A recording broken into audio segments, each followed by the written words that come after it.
وہ جو خط لکھا تھا وہ گم ہو گیا ہے، وہ زمین کھا گئی، آسمان کھا گیا، پتہ نہیں کہاں چلا گیا ہے۔ کوئی کہتا ہے کہ یہ تو آج کل اوپن لیٹر کا زمانہ ہے، پر بھیجنے کی ضرورت ہی نہیں ہے۔ کوئی کہتا ہے بھیج دیا تھا، خود عمران خان نے تصدیق کی تھی کہ بھیج دیا تھا۔ لیکن اس خط پر پی ٹی آئی کیا سوچتی ہے، یہ بڑا امپورٹنٹ سوال ہے، اس پر بھی آج بات کریں گے ناظرین۔ اور آپ مجھے تو جانتے ہیں، میں اعجاز احمد ہوں، اور آپ کے لیے روزانہ ایک معلومات پر سے بھرپور ایک ولاگ لے کر آتا ہوں۔ آج بھی لائے ہیں۔ آپ کا بہت شکریہ، آداب عرض میری جانب سے، اور آپ سے یہ درخواست کہ بیل آئیکن کا بٹن دبائیے، سبسکرائب کیجئے تاکہ ولاگ آپ کو ملتا رہے۔ پسند آئے نہ پسند آئے دوستوں کو بھی شیئر کیجئے، ہمارا ہی بھلا ہوگا۔ نہ پسند آئے تو کمنٹ، پسند آئے یا نہ پسند آئے کمنٹ کریں، تنقید کریں، کوئی ایشو نہیں ہے، گالیاں مت بکیں، بس آپ کی یہ نوازش ہے۔ چلیے ناظرین، اب ذرا آج کے ولاگ کی جانب آ جاتے ہیں۔ پہلے آغاز کر لیتے ہیں، ایک انٹرنیشنل ایشو ہے اور پاکستان سے بھی اس کا کچھ حصہ جڑا ہے۔ مسئلہ فلسطین۔ مسئلہ فلسطین ایک زمانے میں تو فلسطین کی آزادی کی تحریک میں پاکستان کے نوجوان، خاص طور پر سندھ کے نوجوان، پنجاب کے نوجوان 80 کی دہائی میں وہ جا کر فزیکلی لڑے بھی ہیں۔ جب لبنان پر حملہ کیا تھا، صابرہ شتیلہ کیمپس پر جب حملہ کیا تھا اسرائیل نے، تو پاکستان سے ڈاکٹر قادر مکسی کو تو میں جانتا ہوں، وہ بھی گئے تھے اور بہت سارے لوگ گئے تھے اور جا کر وہاں فزیکلی لڑے تھے۔ تو پاکستان کی فلسطینیوں کے یہاں بہت رسپیکٹ ہے۔ لبنان میں پاکستانیوں کی رسپیکٹ اس لیے کہ پاکستان کے لاہور کے، کراچی کے، سندھ کے، حیدرآباد کے، پشاور کے اور پتہ نہیں کہاں کہاں کے نوجوان وہاں پہنچے اور لڑے۔ وہاں جنگ مسلط ہے، غزہ کو تباہ کر دیا ہے اسرائیل نے، لیکن وہ ڈونلڈ ٹرمپ، جن کو امریکی بھی پاگل پن کا شکار تھے، اور وہ خوب انہوں نے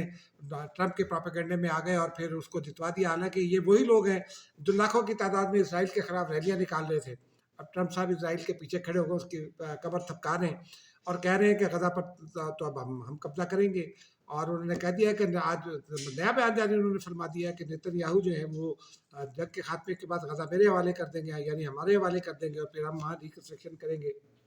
کیسے کریں گے؟ تباہ تو کر دیا آپ نے۔ آپ اپنے جو جنگی عزائم ہیں آپ ان کو سیٹسفائی کرنا چاہتے ہیں، اس لیے کہ امریکہ دنیا میں کبھی کوئی جنگ نہیں جیتا، گوریلا وار ہو یا کوئی بھی اور وار ہو۔ ویتنام دیکھ لیں آپ، افغانستان دیکھ لیں، 2 مرتبہ افغانستان سے امریکہ واپس گیا، ہاف وے چلا گیا، پاکستان کو مصیبت میں ڈال گیا۔ نیٹو کے 4 لاکھ میں سے ہتھیار یہاں، 3 لاکھ سے زیادہ ہتھیار یہاں چھوڑ گیا، وہ طالبان کے ہاتھوں لگ گئے اور ہمارے لیے مصیبت بنے ہوئے ہیں۔ اب ایک نئی مصیبت انہوں نے کھڑی کر دی ہے، اس پر